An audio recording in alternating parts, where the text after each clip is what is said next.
जय श्री हरि।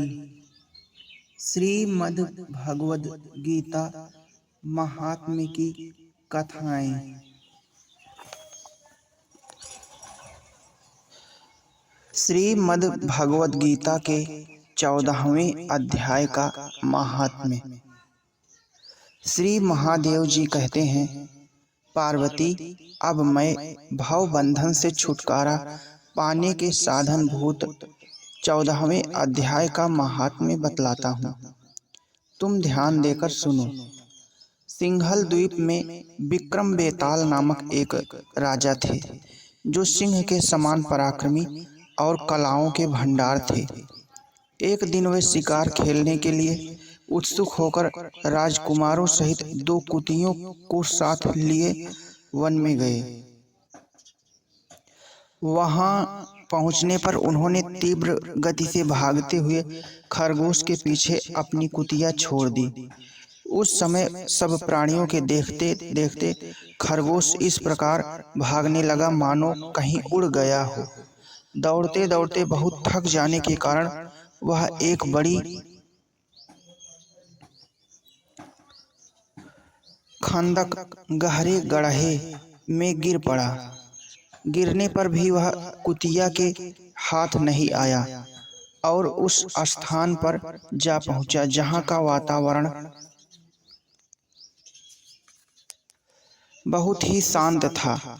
वहां हरिण निर्भय होकर सब ओर वृक्षों की छाया में बैठे रहते थे। बंदर भी अपने आप टूटकर गिरे हुए नारियल के फलों और पके हुए आमों से पूर्ण तृप्त रहते थे।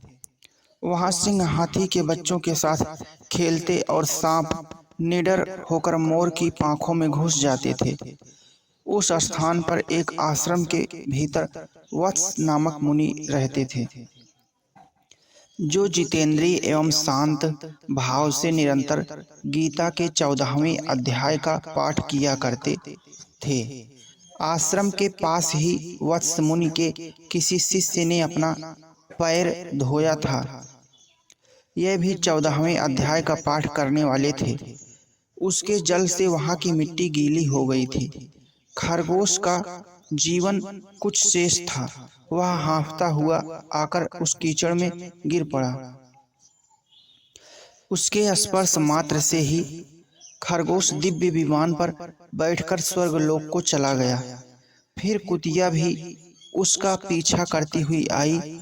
वहां उसके शरीर में भी कुछ कीचड़ के छींटे लग गए।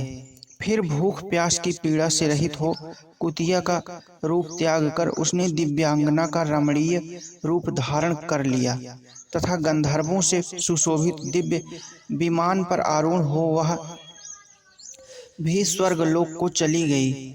यह देख मुनि के मेधावी शिष्य स्वकंधर हंसने लगे। उन दोनों के पूर्व जन्म के वैर का कारण सोचकर इन्हें बड़ा विस्मय हुआ था। उस समय राजा के नेत्र भी आश्चर्य से चकित हो उठे।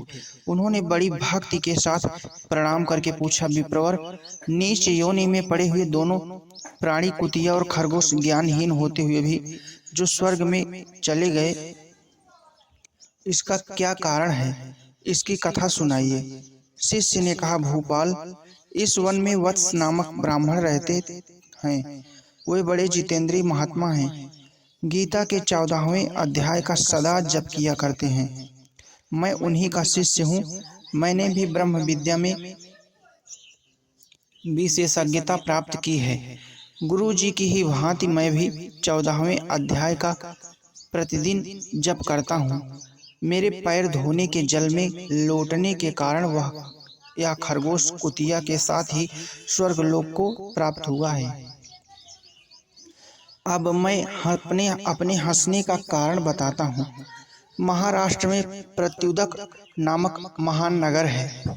वहाँ केशव नाम का एक ब्राह्मण रहता था, जो कपटी मनुष्यों में अग्रगण्य था। उसकी स्त्री का नाम विलोभना था। वह स्वच्छंद विहार करने वाली थी। इससे क्रोध में आकर जन्म भर के बैर को याद करके ब्राह्मण ने अपनी स्त्री का वध कर डाला और उसी पाप से उसको खरगोश की योनि में जन्म मिला। ब्राह्मणी भी अपने पाप के कारण कुतिया हुई। श्री महादेव जी कहते हैं, यह सारी कथा सुनकर श्रद्धालु राजा ने गीता के 14वें अध्याय का पाठ आरंभ कर दिया। इससे इन्हें परम गति की प्राप्ति हुई। जय सिया राम, जय सिया राम, जय सिया राम।